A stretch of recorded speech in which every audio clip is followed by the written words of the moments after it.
Guys ఇది అమ్మమ్మ బీరువా, అమ్మమ్మ అల్మారి. ఇవన్నీ చీరలు చూడండి అమ్మమ్మ, ఇవన్నీ అసలు ఎంత నీట్గా పెట్టుకుంది చూడండి, అసలు ఎంత నీట్గా పెట్టుకుందో. మీకు ఇంకొకటి చూపానా, అమ్మమ్మ బ్లౌజ్లో ఎట్లా పెట్టుకుంటుంది తెలుసా? ఇగో ఇదేం నార్మలే అనుకుంటున్నారా?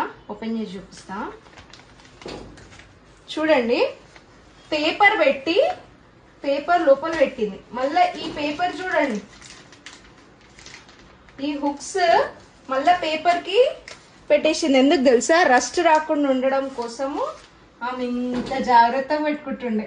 ఒక్కొక్క బ్లౌజ్, ప్రతి బ్లౌజ్ అంతే, ప్రతి బ్లౌజ్ పేపర్ తో ఉంటది. ఇది అమ్మమ్మది పెళ్ళప్పటిది పట్టు బ్లౌజ్ చూడండి ఎంత బాగుందో. బనారస్ది, బనారస్ కూడా కాదు కదా మమ్మీ, బనారస్ పట్టుది కదా.